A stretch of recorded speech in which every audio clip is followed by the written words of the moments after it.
네, 반갑습니다.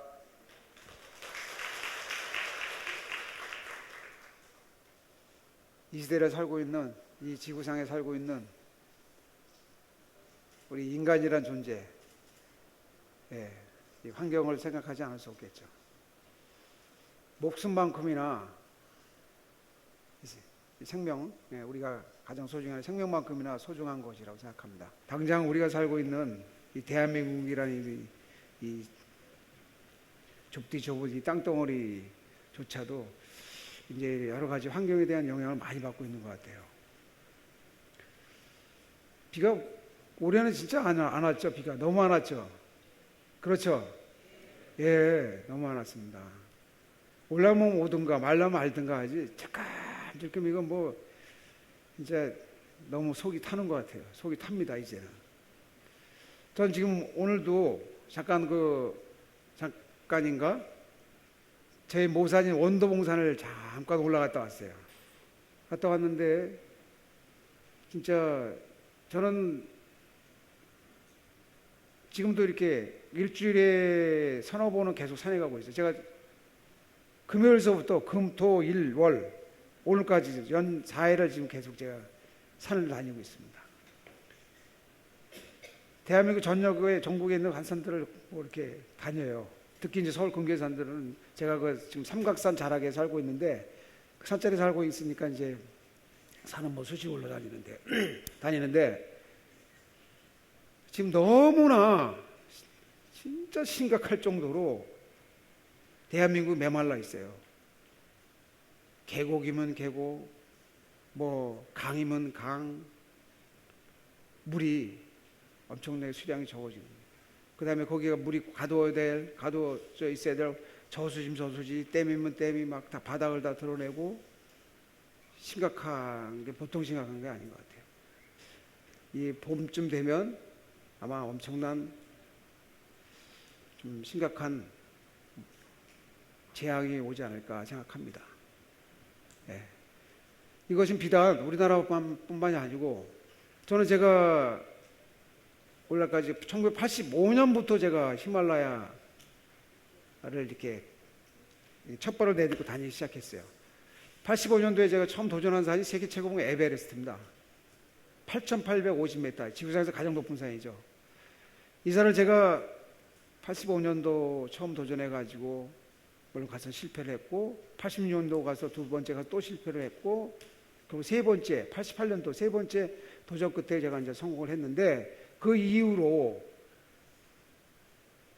제가 8,000m를 본격적으로 도전하면서 2007년도 5월 31일 날 제가 이루고자 하는 필생의 꿈인 8,000m 16자를 2007년도 5월 31일 날 로체 샤르라는 8,400m 산을 오르게 되면서 성공하면서 제가 어떤 꿈을 이루고 그리고 살아서 산을 내려왔어요. 그러니까 20여 년간 넘게 지금도 계속 저는 히말라야를 제 개인적으로 제2의 고향인 이 네팔이라는 곳을 이렇게 1년에도 대여섯 차례씩 갑니다. 그 전에야 이제 2007년도까지는 저의 목표와 꿈을 이루기 위해서 8,000m 16자를 어떤 성공을 하기 위해서 이렇게 도전을 했지만 이제는 산을 내려와서 제가 이제 그 대자연 속에 있는 8,000m의 그 높은 그런 산이 아닌 이제 인생의 또 다른 8,000m 17자를 제가 도전하고 있는 것이죠. 그러면서 이제 계속 매년 이제 이렇게 히말라야를 수도 없이 가는데 그것이 바로 네팔이 올해 4월 25일 날 이 81년 만에 대강진이 발생된 겁니다. 인도판하고 유라시판이 계속적으로 거기 뭐 막 부딪힙니다. 지각장은 계속 일어나고 있어요. 그러면서 계속 어떤 지진이 형성대가 계속 형성되고 있는데 결국에 이번에 이제 81년 만에 대강진이 발생되면서 이 네팔이라는 국가가 히말라야가 품고 있는 히말라야라는 뜻은 인도 산스크리트어로 히마라 눈이라는 뜻이고 알라야는 거처라는 곳입니다. 이쪽 이제 곳 눈이 있는 곳을 이제 히말라야라고 이렇게 표현하기도 하고 또 한편으로는 신들의 영역, 신들의 거처 라고 표현하게 하는 곳인데, 그런 이제 아름다운 설살 자연을 갖고 있는 그 속에 네팔이라는 어떤 국가가 그런 엄청난 대재앙을 겪게 되죠. 그래서 제가 28일 날 이제 대한적자사 긴급고토님 대장을 맡아가지고 현재 급파가 됐는데, 뭐 상상할 수도 없죠. 그 지진이라는 것이 참 이렇게 얼마만큼 엄청난 것인가, 참 상상할 수 없는 많은 이재민이 발생되고 많은 인명피해가 나고, 더군다나 그 나라의 어떤 국가적인 재산이라 할 수 있는 유네스코가 지정한 문화유산들이 싹 다 거의 다 무너진 거예요. 그 나라 그 어떤 경제 수입원이라고 할 수 있는 것은 관광 수입이 거의 주수입인데, 그것이 그냥 거의 막 다 없어지게 된 거죠. 근데 이런 것들이 어떻든 잘 살고 좀 좋은 지역 같은 데 지진이 발생되는 게 아니고, 이런 자연적인 재해를 보면 제가 일어난 뭐 지진이든 해일이든 이런 부분이 일어나는 것들은 다 대체적으로, 물론 선진 국가들도 물론 그렇게 그런 부분들이 자연재해가 일어나긴 하지만, 후진 국가들이 그런 것들이 더 심하고 더 많이 발생되는 것 같아요. 그 네팔이라는 국가도 이게 좀 도시에 발생된 게 아니고 다 이렇게 산간 오지 마을, 아주 열악한 환경, 진짜 근근히 살아가는 어떤 진짜 힘들고 어렵게 하루하루 버티고 살아가는 그런 산간 오지 마을들에만 이렇게 지진이 발생되고 다 그렇게 됐어요. 그러니까 더욱더 그들의 삶이, 생활이 더욱더 힘들어지고 고통스럽게 되는 것이죠. 그러니까 이 원인 자체가 우리나라가 뭐 우리나라뿐만 아니라 지금 세계적으로 지금 뭐 흔히들 우리 항상 부르짖는 얘기하는 뭐 진짜 온나라 그러지 않습니까?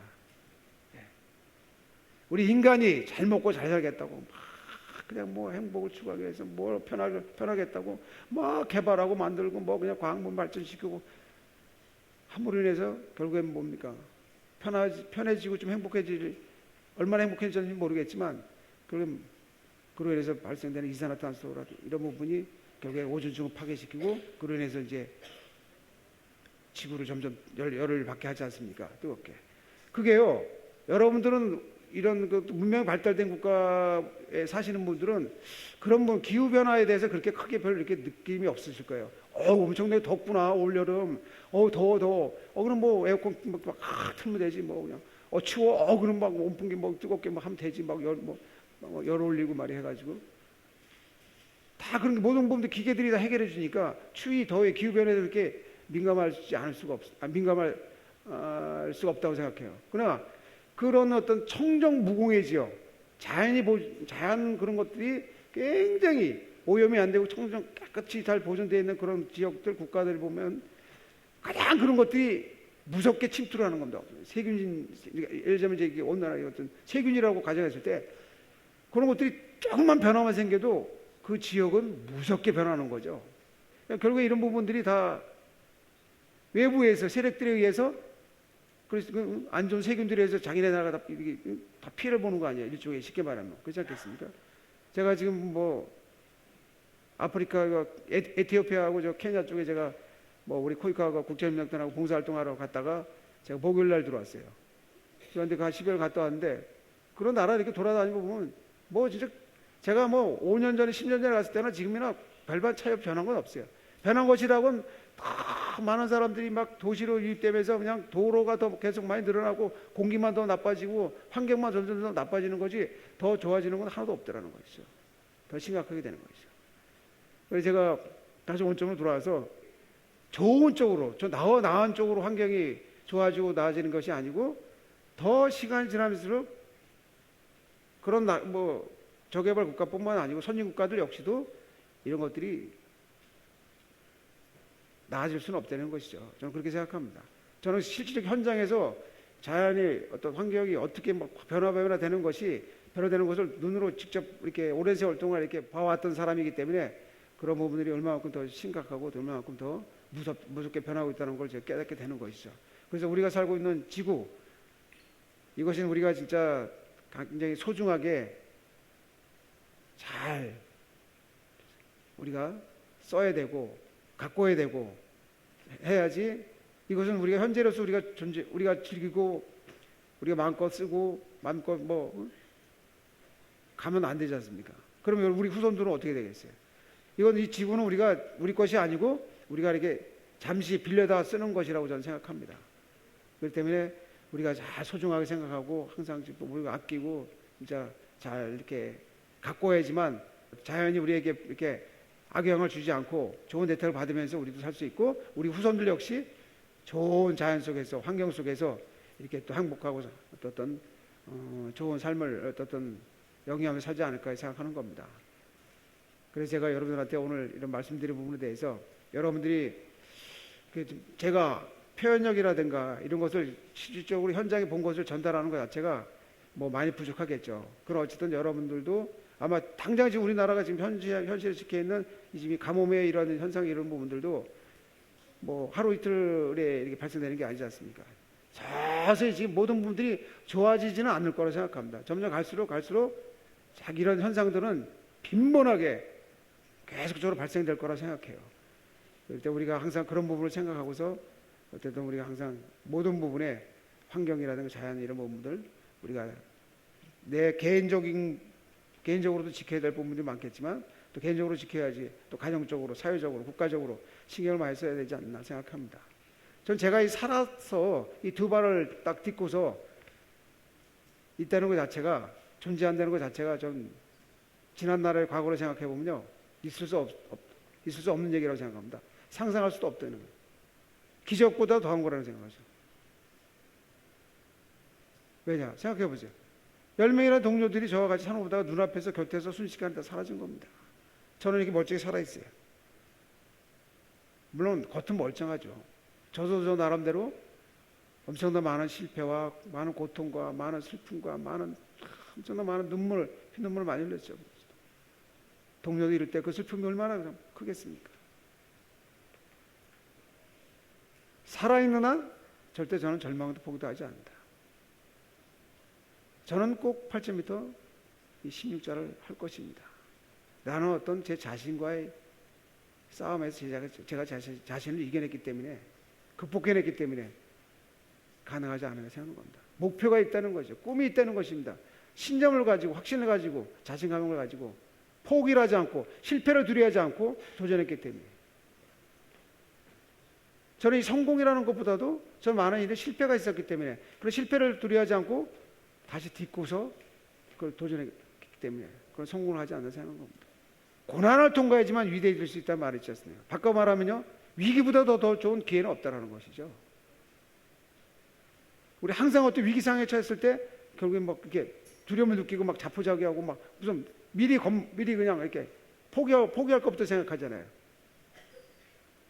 근데 그런 때일수록 자신에 대한 자신감을 갖고 믿음을 갖고 도전하려는 것이죠. 저는 그런 위기의 순간들이 오늘 저를 이렇게 많은 위기가 안 좋은 상황들이 오늘 저를 이렇게 이 자리까지 오게 하지 않았나 생각하는 것이죠. 위대한 일치고 열정 없이 이루어진 일은 없더라는 겁니다. 도전하는 자만이 성취할 수 있다는 말이 있지 않습니까? 이 자리에 함께 계신 여러분들도 여러분들 자기 자신의 개인의 인생의 목표를 향해서 힘차고 멋지게 아름답게 도전하시길 바라겠습니다. 감사합니다. 네.